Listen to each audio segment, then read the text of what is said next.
thanks for coming out, guys.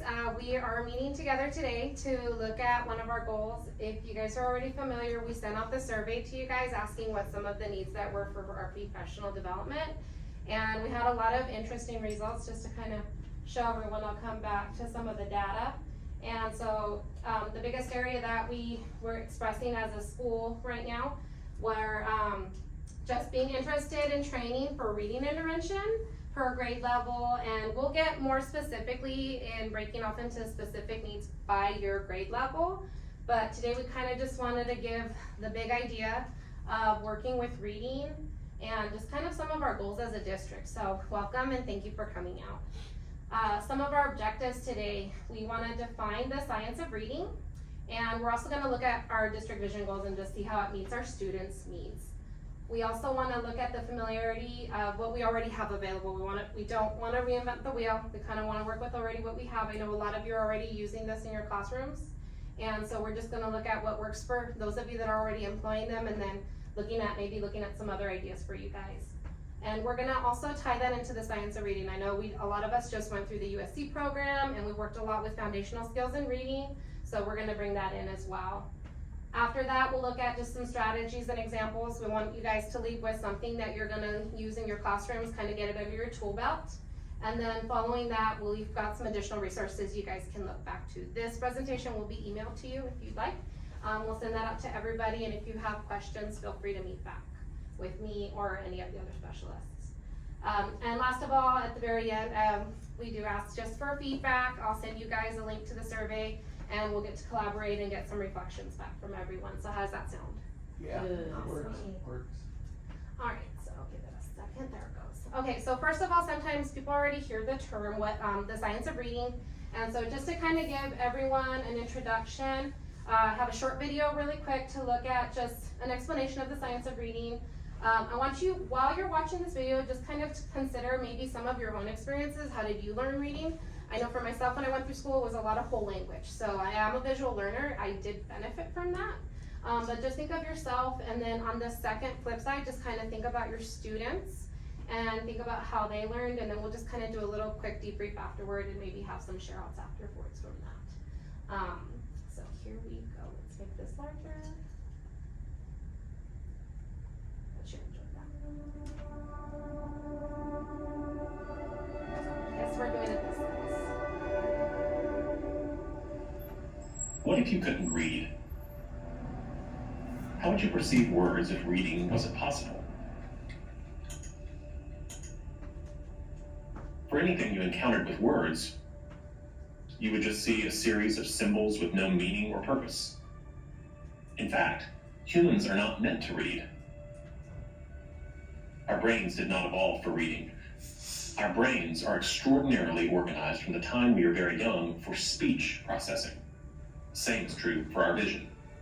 Reading, on the other hand, is not innate and requires the collective activity of many areas of our brain. Babies already have a sophisticated spoken language and visual system, but to learn to read, our brains must be trained to connect our visual system with our spoken language system, actually changing the way our brain codes phonemes and connects those sounds to meaning. We know this because researchers have used imaging techniques to show what actually happens inside the different parts of the brain when a person reads. When we read the word ingredients, for example, it activates the occipital lobe in the back of our brain in the same way any other visual stimuli would. This visual area in the brain instantly analyzes the visual features of the word. From here, it quickly moves into an area that cognitive neuroscientist Dr. Stanislaus Dehaene calls the brain's letterbox, or visual word form area.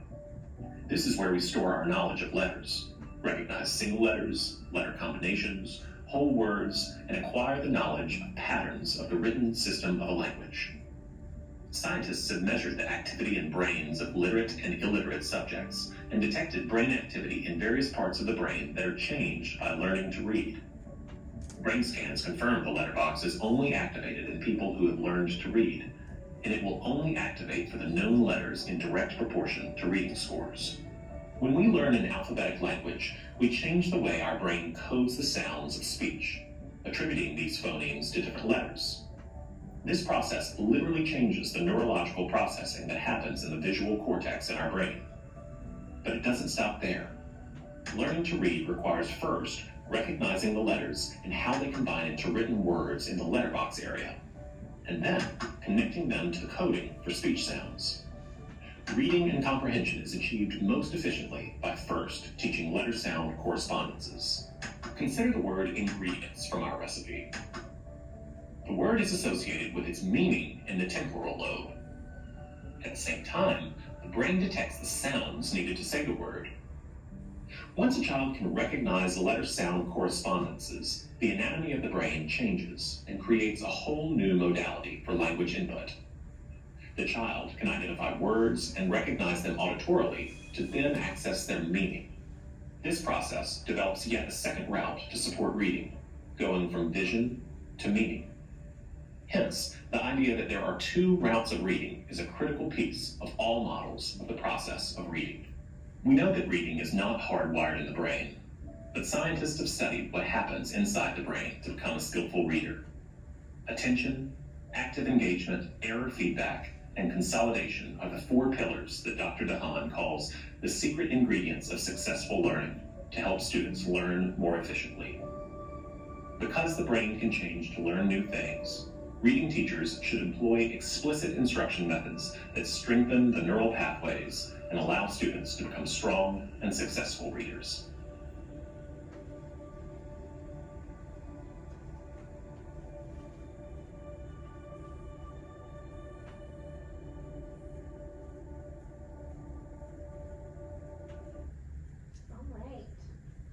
So I don't know about you guys, some things kind of registered when I was watching that video, especially having taught kindergarten. And then especially for those of you who've worked with kids when they're learning how to read, just a lot of that kind of tied in. So just gonna ask you guys, just take a minute or two, just kind of talk your tables, anything that stuck out, and then kind of how do you feel like that's gonna help your kids? So feel free, if you guys have any questions to clarify, I'm right here, so.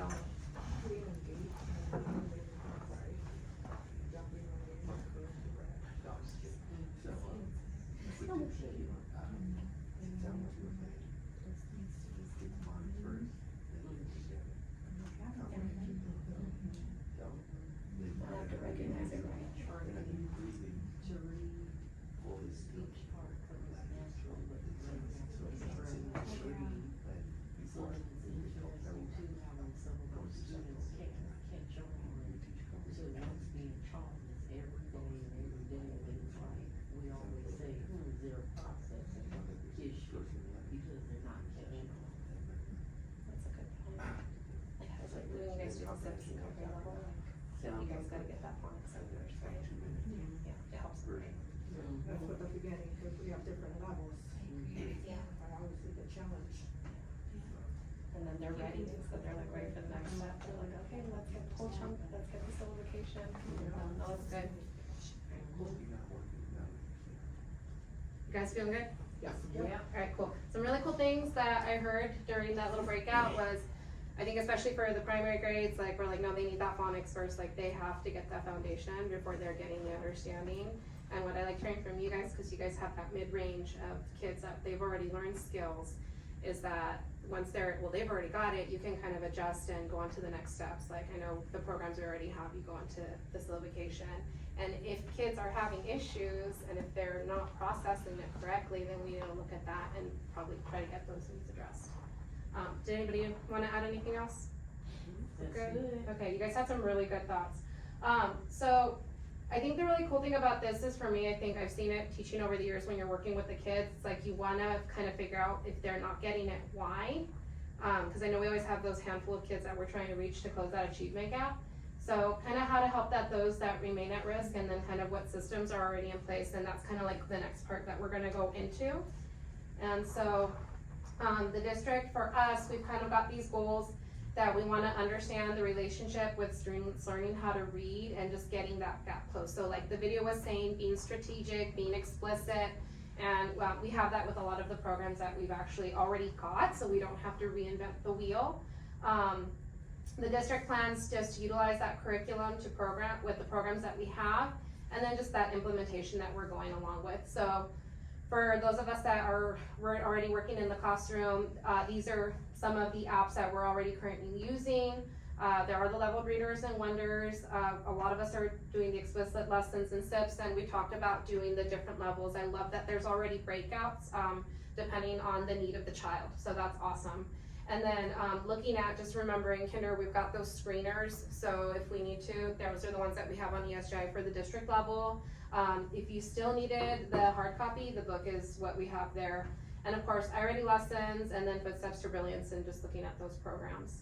So one thing that we're kind of looking at was just how does the science of reading tie into a balanced literacy program? And just to recap, the balanced literacy program is just looking at the whole day of the literacy program. So we're looking at the areas of phonemic awareness, phonics, fluency, vocabulary, and comprehension. But like what we were seeing with the video before, when we don't have these things in place, we need to focus basically on the foundation of the phonemic awareness and the phonics, and that's where the science of reading is going to come in. So just that's here for you guys if you need a little breakdown. If you've had any questions about this, feel free to come ask me. I can definitely get you more support with that, especially for our newer teachers. And just a reminder, we're trying to be explicit, we're trying to be systematic. Obviously our SIPS is our classroom intervention that we're working with, and just working to improve fluency and effective. I don't know if you guys remember this, but the Daily 5, just making sure that we're getting guided reading, independent reading, interactive read-alouds, shared reading, word studies, especially with vocabulary, and guided and independent reading. So we're still trying to hit that.